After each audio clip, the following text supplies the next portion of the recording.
Iya, dari AM Sengaja 41 Yogyakarta, 101,3 Star FM Inspiring Sound. Selamat sore, halo apa kabar? Denny Arta bersama dengan Anda di sore kali ini. Kita ada di program Bincang Spesial. Kita bersama dengan Harian Jogja, Satgas COVID-19. Kita on air di Star FM dengan aneka tema terkait dengan COVID-19. Dan sore kali ini kita akan ngobrol banyak tentang kembali ke kuliah tatap muka. Bisa, selama pandemi kita tetap bisa melakukan kuliah tatap muka dengan berbagai macam penyesuaian, termasuk dengan penerapan protokol kesehatan yang ketat. Dan salah satu yang kemudian kita akan ajak berbincang soal bagaimana kampus menyiapkan diri untuk kembali melakukan kuliah tatap muka adalah teman-teman dari Unisa. Kita dengan tema kuliah tatap muka, kuliah sehat dan aman dengan protokol kesehatan. Saya bersama dengan Mas Arief Yusuf Wicaksana, dosen dari Unisa Yogyakarta. Kita juga, kalau Mas Arief ini adalah tim juga dari tim Satgas COVID-19 di Unisa. Betul ya Mas Arief? Termasuk tim Satgas di Unisa, tim bagian Satgas. mitigasi. Oke, saya harus sapa dulu. Selamat sore Mas Arief, terima kasih sudah meluangkan waktu bersama dengan kita di sore kali ini. Yang pasti program ini persembahan dari Harian Jogja, kemudian Satgas COVID-19, dan disiarkan Star FM di 101,3 FM, dan juga Anda bisa menyaksikan kami di live streaming di starjogja.com. Dan pandemi sudah hampir 2 tahun saya sebut seperti itu, Mas Arief. Yang pasti semua sektor terdampak, termasuk juga sektor pendidikan. Dunia pendidikan sangat terdampak, harus melakukan berbagai macam perubahan besar untuk berjalannya pendidikan di saat ini di tengah pandemi. Bagaimana ceritanya Mas, kondisi di Unisa ketika awal-awal pandemi ini terus seperti apa, dan apa yang kemudian dilakukan untuk menjalankan perkuliahan tetap berjalan? Iya. Oke, terima kasih. Untuk Unisa sendiri di awal-awal pandemi itu mungkin memang dari kita semua pasti kaget ya. Tiba-tiba ada sebuah wabah datang dan kita belum sama sekali menyiapkan gitu ya. Bahkan perkuliahan yang namanya perkuliahan online saja tidak semua jurusan itu memiliki persiapan untuk menghadapi itu. Lalu akhirnya kita lambat laun juga beradaptasi dengan berkoordinasi juga dengan provinsi maupun dengan kabupaten untuk kemudian membuat satgas untuk kampus, dan juga dilanjutkan dengan program-program apa yang tetap bisa berjalan, istilahnya untuk survive pendidikan, itu dengan cara membuat beberapa kali pertemuan untuk dilaksanakan akhirnya secara online. Awalnya seperti itu. Ketika pandemi berlangsung di awal-awal kan, kemudian hampir semua sektor pendidikan melakukan menghentikan kegiatan tatap mukanya. Kalau di Unisa mulai kapan kemudian itu diambil keputusan untuk menghentikan pendidikan tatap muka, kemudian perkuliahan tatap muka maksud saya, kemudian beralih ke model online tadi? Ya, sebenarnya untuk Unisa sendiri juga melihat informasi yang ada, termasuk yang terkait awal-awal COVID itu. Kurang lebih di bulan Maret tanggal 23 itu kalau saya ingat, terakhir kali kita menentukan masuk secara offline. Lalu kemudian diputuskan ada surat untuk menghentikan secara offline untuk dilanjutkan dengan pertemuan online. Nah, akhirnya kemudian baru beradaptasi untuk kegiatan pelaksanaan tetap berjalan tapi secara online. Persiapan untuk menuju pendidikan ataupun perkuliahan online kan pasti butuh effort yang lebih luar biasa.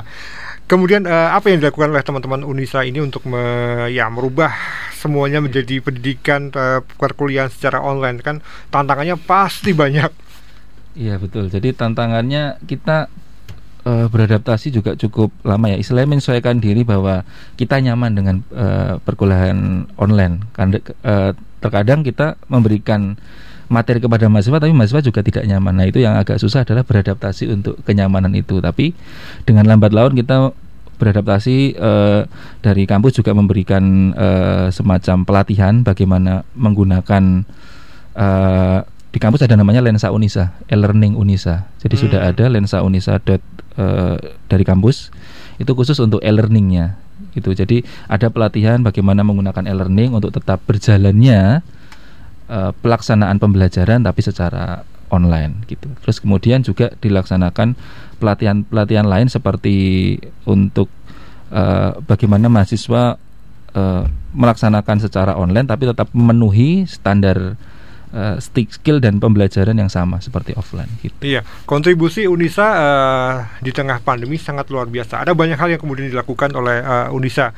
Yang saya tahu ada beberapa program, kemudian termasuk menyediakan shelter juga. Nah, Mas Arif, boleh dong diceritakan ke kita dan ke pendengar soal apa saja yang kemudian dilakukan Unisa untuk tetap berperan aktif dalam penanganan pandemi COVID-19 khususnya di wilayah sekitarnya. Oke, ya terima kasih. Jadi untuk Unisa sendiri kemudian dengan menginisiasi bersama dengan Satgas COVID termasuk dari Muhammadiyah ya MCCC itu membuat sebuah shelter yang dimana sebelumnya itu merupakan asrama mahasiswa tapi diubah menjadi shelter yang bisa digunakan tidak hanya untuk masyarakat dari Unisa sendiri tapi juga masyarakat sekitar gitu. Jadi akhirnya banyak sekali juga rujukan-rujukan yang harus adanya karantina itu dilakukan di shelter Unisa dan banyak juga mendapatkan apresiasi karena termasuk salah satu shelter percontohan dengan pelayanan yang baik. Jadi ada beberapa yang datang ke shelter Unisa itu untuk kemudian belajar di sana terkait pelayanan. Jadi kita juga sebenarnya membenahi juga, terus juga ada yang datang ke sana untuk belajar. Shelter dengan pelayanan dan penanganan yang baik. Ini parameter yang baik ini seperti apa ini? Ya, jadi pelayanan yang baik itu di sana disediakan monitoring. Jadi ada dokternya, terus kemudian juga ada monitoring. Tidak hanya dokter ya, tapi juga kan terkadang saat pandemi ini kan banyak yang stres gitu ya, banyak yang mengalami terkait dengan gangguan psikologis. Nah itu juga ada pendampingan psikologis. Jadi di sana ada pendampingan, bahkan istilahnya karantina tapi dengan bahagia gitu. Karantina dengan bahagia gitu. Jadi di sana istilahnya kita memberlakukan karantina dengan bahagia. Jadi orang yang datang di sana itu merasakan bahwa nyaman secara psikologis dan juga ada makanya kemarin kita nyebutnya adalah pesantren COVID gitu. Jadi karantina tapi seakan-akan pesantren. Jadi mereka datang pasiennya tapi juga dimonitoring secara kesehatan, makanan juga terjamin tapi juga diberikan bekal secara psikologis dan juga secara religi gitu. Kalau pengalaman saya ketika menjalani karantina yang namanya bosan, kemudian dengan berbagai macam serapan informasi itu kadang-kadang malah bikin drop juga.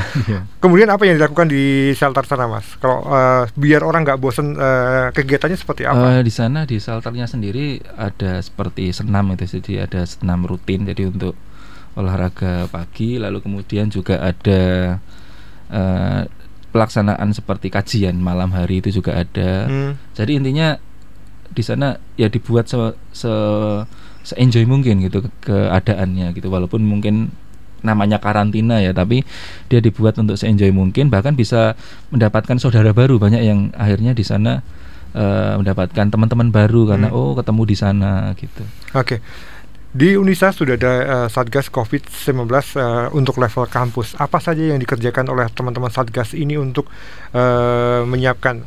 Pertama, ketika protokol kesehatan itu harus diterapkan untuk semua sivitas akademika di sana. Apa yang dilakukan, Mas? Untuk Satgasnya sendiri, terima kasih saya ucapkan juga kepada Satgas Unisa. Saya termasuk ke dalamnya gitu ya untuk 2 tahun ini, 1 tahun juga sebagai yang masuk di dalamnya. Untuk Satgas di sini benar-benar melaksanakan protokol dengan baik ya. Jadi dari awal masuk ke kampus itu sudah ada cek untuk suhu, lalu kemudian ada harus mencuci tangan atau wajib menggunakan masker selama di kampus. Jadi itu diberlakukan semua sivitas. Jadi menggunakan masker, menjaga jarak, termasuk saat pelaksanaan pembelajaran yang secara offline gitu ya, yang kita adaptasi ada pembelajaran offline, itu juga kita pembelajaran tapi dengan safety mungkin. Jadi dengan ada protokol kesehatan yang harus ditaati begitu. Artinya ada juga penambahan fasilitas sarana dan prasarana untuk menciptakan protokol kesehatan yang baik di kampus ya, Mas ya? Iya, jadi sarana sendiri kita dari kampus ya ada penambahan seperti cek rutin ya untuk di awal misalnya masuk tadi ada cek suhu tubuh, itu kan ada di beberapa gedung untuk hal yang sama, untuk penyesuaiannya. Lalu yang kedua juga penyesuaiannya adalah akhirnya ada adaptasi ruang-ruang yang kemudian diadaptasi sesuai dengan protokol kesehatan gitu ya. Termasuk nanti untuk adaptasi pembelajaran yang secara offline dilakukan. Gitu. Oke. Ketika dulu kan ada WFA, WFO. Kalau sekarang ini di Civitas Akademika atau ya karyawan di sana sudah berapa persen yang bekerja kembali? Oke, untuk karyawan sendiri berdasarkan surat edaran kemarin sudah kurang lebih 5 hari kerja dari 6 hari ya. Jadi kalau di Indonesia itu 6 hari, tapi 5 hari itu sudah dilaksanakan pertemuan secara offline, sudah masuk secara rutin dari tenaga kependidikan maupun dari pengajar gitu. Oke, dan ketika protokol kesehatan sudah dilakukan, ada banyak hal juga kemudian yang dilakukan oleh teman-teman Satgas COVID-19 di kampus. Apalagi ya Mas kemudian dilakukan oleh teman-teman Satgas untuk ini pandemi masih berlangsung, ada banyak hal yang kemudian harus tetap dilakukan. Jangan lengah lah, kemudian tetap menerapkan protokol kesehatan, kemudian juga bagaimana teman-teman ini disadarkan perubahan pola perilaku ini kan menjadi salah satu kunci penting dari keberhasilan menangani pandemi ini. Bagaimana kemudian tim Satgas ini ciptakan semacam panduan ataupun edukasi lah, saya sebut seperti itu. Ya, dari koordinasi yang dibuat oleh Satgas sendiri melibatkan semua pihak ya. Jadi di sini misalnya perkuliahan itu berlangsung, itu harus ada yang sebagai PIC-nya, yang penanggung jawabnya, yang dia akhirnya termonitoring khusus ke Satgasnya, termasuk juga pembimbing. Jadi kan kalau mahasiswa itu ada pembimbing akademik yang akan memantau. Jadi mahasiswa juga diberikan edukasi bahwa terus protokol kesehatan, dan apabila nantinya ada misalnya terinfeksi atau terpapar COVID, dia harus melaporkan kemana, itu sudah ada rujukannya. Jadi melapor ke bagian dosen pembimbing akademik, nanti pembimbing akademik yang kemudian melapor ke Satgas. Baru nanti kemudian ada update tiap minggunya itu terkait dengan siapa yang sembuh, siapa yang sakit, sehingga kita bisa melihat dari grafik itu untuk dari dalam sendiri dari UNISA gitu. Ya, ketika ada kemudian kasus yang terjadi yang itu adalah teman-teman dari Civitas Akademika di sana, apa yang kemudian langkah yang diambil? Apakah kemudian langsung teman-teman ini dibawa ke shelter atau seperti apa itu? Oke, jadi yang pertama kita runut dulu terkait perjalanan dari yang mengalami infeksi itu, maksudnya dia selama seminggu yang lalu itu kemana dulu. Jadi ada tracing dulu. Tapi alhamdulillah kemarin kita karena sudah beradaptasi dengan kegiatan termasuk protokol, alhamdulillah tidak ada yang misalnya terinfeksi itu berasal dari klaster kampus gitu. Jadi dari luar gitu. Tapi itu kan lebih susah Mas. Iya, tapi kita tetap bertanggung jawab. Dalam artian kita merunut tracingnya siapa saja di rumah dengan siapa, apakah memungkinkan kegiatan dilakukan karantina mandiri seperti itu, apakah ada yang rentan misalnya lansia atau bayi seperti itu. Nah misalnya ternyata yang bersangkutan mau untuk dirujuk ke shelter atau ke pesantren COVID itu, kemudian bisa dibawa ke sana begitu. Oke, UNISA termasuk juga salah satu kampus yang terlibat aktif dalam proses vaksinasi. Saya tahu ada banyak orang yang datang ke sana untuk melakukan vaksinasi. Ceritanya seperti apa, Mas? Ya, vaksinasi sendiri UNISA ikut berperan aktif ya. Jadi di sana beberapa kali diadakan vaksinasi massal. Jadi memang harapannya itu membantu untuk menyudahi pandemi, karena pandemi ini bisa teratasi dengan proses vaksinasi yang meluas gitu ya. Salah satunya sudah dilakukan UNISA dengan vaksinasi massal berulang kali dengan masyarakat umum. Kurang lebih mungkin 5.000-an itu sudah ada tervaksinasi, dibantu oleh UNISA. Termasuk harapannya adalah mahasiswa sendiri semuanya juga sudah mendapatkan vaksinasi COVID lengkap gitu. Oke, bagaimana caranya mengecek teman-teman mahasiswa UNISA ini sudah tervaksin atau belum? Apakah kemudian, karena setahu saya kan ada yang kemudian balik ke daerah asalnya karena mengikuti kuliah online kan, bagaimana kemudian melakukan pengecekan ataupun tracing sudah divaksin atau belum? Itu anjuran atau saran dari Satgas adalah dikembalikan ke dosen pembimbing akademik.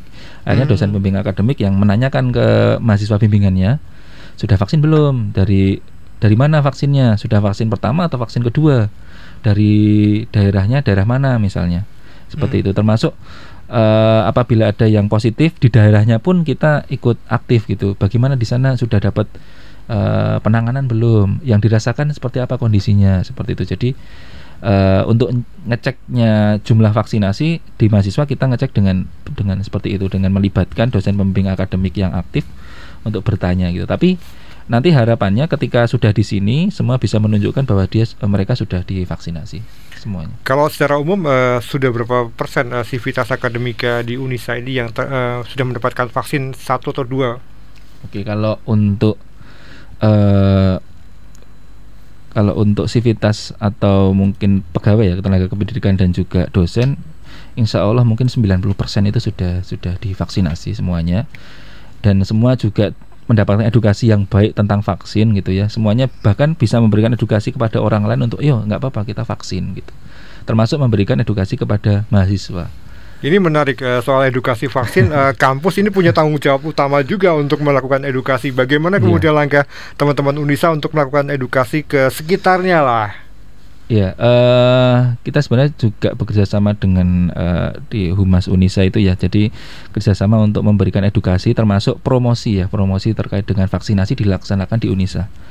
Jadi awalnya memang beberapa kita memberikan promosi, sepertinya ini kok sepertinya tidak banyak, tapi ternyata pas saat hari H-nya ternyata membludak. Dengan target 1.500 bisa sampai 1.800 yang datang gitu. Dengan datang, ternyata diajak oleh temannya, ternyata gedok tular ya. Jadi menular dari orang, kita ngomong walaupun yang mendengarkan satu, ada 3 yang nggak mendengarkan, ternyata satu ini menularkan kepada orang lain untuk memberitahukan vaksin di Unisa ada, seperti itu. Oke, selain edukasi soal vaksin, Satgas timnya Mas Arief ini kan pasti juga untuk melakukan edukasi soal COVID secara umum. Apa yang kemudian dilakukan? Untuk sekitar kita edukasi terkait protokol kesehatan yang jelas. Jadi bagaimana harus sering cuci tangan, karena penularannya seperti apa itu sudah ditularkan di sekitar, di masyarakat sekitar. Karena harapannya, karena masyarakat sekitar juga tempat di mana mahasiswa tinggal gitu ya. Betul. Mahasiswa tinggal, jadi harapannya tidak ada klaster di dekat kampus gitu ya. Jadi mahasiswa yang sekitar itu juga bisa terlindungi dengan edukasi kepada masyarakatnya gitu. Bentuk edukasi yang dilakukan seperti apa, Mas? Bahkan kita misalnya untuk Bapak Kos atau Ibu Kos ya, kita memberikan edukasi terkait dengan misalnya ada mahasiswa yang terinfeksi atau apa, atau ada keluarga, penanganannya seperti apa, itu juga sampai sudah diberikan edukasi ke sekitar gitu. Itu juga akhirnya alhamdulillah tidak terjadi kan kadang-kadang kalau kemarin diberitahukan kalau dia positif kan langsung kaget gitu ya. Tapi di sini ada beberapa Bapak Kos yang akhirnya mau berkomunikasi untuk dia mendapatkan edukasi yang baik, terus berkomunikasi dengan dosennya. Ini misalnya di sini nggak apa-apa, sini ada ruang, atau ini kita nggak ada ruang, tapi kita menyiapkan kalau mau dirujuk ke itu. Jadi seperti itu. Artinya ada komunikasi ya antara kampus dengan masyarakat di sekitar kampus, di mana teman-teman mahasiswa ini tinggal ya. Iya, betul. Saya sebut ini sebuah keberhasilan bentuk komunikasi yang bagus antara kampus dengan masyarakat sekitarnya ya. Semua mahasiswa itu kebanyakan rindu tatap muka. Betul Mas Arief ya? Iya, betul. Bagaimana kemudian diputuskan? Oke, sekarang ketika level PPKM sudah mulai turun, artinya pertemuan ataupun kuliah tatap muka bisa kembali digelar. Langkah yang kemudian langsung diambil untuk mempersiapkan diri, Mas? Kalau dari Satgas sendiri memberikan saran kepada fakultas dan juga universitas. Nanti universitas yang kemudian merapatkan terkait kebijakan, apakah penjadwalan masuknya itu kapan pertemuan tatap muka. Tapi yang jelas dari Satgas juga sudah memberikan saran dan juga sudah difasilitasi untuk fakultas, beberapa fakultas terutama Fakultas Ilmu Kesehatan itu melaksanakan pertemuan tatap muka karena ada yang sifatnya skill seperti praktikum gitu. Jadi untuk praktikum sendiri sudah dilaksanakan secara tatap muka, walaupun jumlahnya tidak banyak ya, sekitar 50% yang diusahakan bisa tatap muka. Kegiatan praktikum ini sudah mulai dilaksanakan dari kapan itu? Kalau untuk yang tahun ajaran baru ini sejak awal September itu sudah berjalan gitu. Tapi dengan syarat-syarat khusus untuk mau menjalani perkuliahan secara syarat khusus. Ayo kita breakdown dulu caranya apa saja Mas untuk seorang mahasiswa. Saya sebut seorang mahasiswa, kalau sivitas akademiknya kan tinggal di sini, tapi kalau teman-teman mahasiswa ini kan ada banyak yang dari luar daerah istimewa Yogyakarta. Apa saja yang harus disiapkan untuk boleh kembali melakukan kegiatan di kampus? Ya, kalau dari persyaratan yang dari individu mahasiswa, mereka harus menyiapkan diri seperti yang disyaratkan nasional ya, seperti vaksinasi minimal tahap pertama untuk biar bisa sampai ke Jogja gitu ya. Kalau bisa memang diusahakan vaksinasi lengkap. Terus yang kedua juga dianjurkan atau sangat disarankan untuk mahasiswa ketika sampai di Jogja ini ada waktu untuk karantina secara mandiri, walaupun dalam kondisi dia sehat gitu. Karena kadang-kadang waktu inkubasi virus kan macam-macam ya. Kadang-kadang dia merasa sehat ternyata besoknya flu atau seperti itu. Jadi ada waktu karantina yang sebelum masuk, misalnya masuknya minggu depan, ya berarti minggu ini sudah hadir di Yogyakarta untuk beradaptasi atau karantina itu dulu.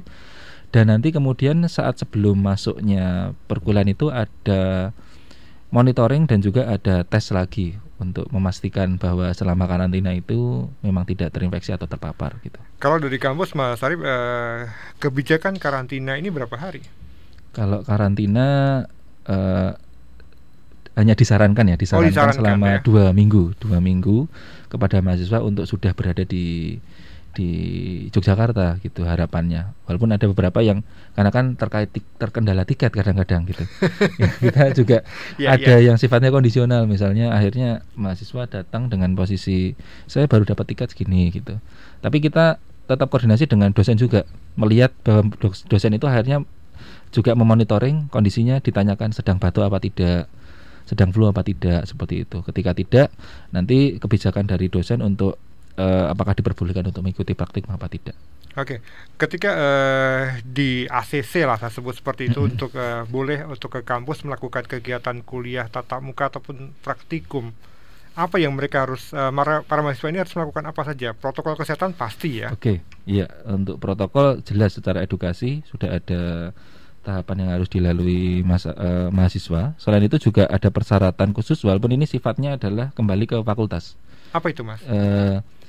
Tes antigen. Jadi tes antigen untuk mahasiswa sesuai dengan masuknya. Misalnya dia masuknya besok Senin nih, nah nanti hari Minggu itu ada penjadwalan untuk tes antigen, istilahnya untuk memberikan keamanan tambahan kepada tidak hanya untuk sivitas akademika. Jadi dia juga dosennya yang ngajar juga nyaman dan merasa tenang gitu ya. Aman ya. Aman. Dan lalu kemudian mahasiswanya juga terkonfirmasi wah saya aman, tidak ada terpapar. Antigen ini difasilitasi oleh kampus atau dilakukan oleh masing-masing mahasiswa, Mas? Kalau untuk fakultas Fikes kemarin difasilitasi oleh fakultas. Jadi ada penjadwalan karena kan masuknya praktikum online ini kan tidak semuanya bruk masuk, tapi ada penjadwalan berdasarkan angkatan.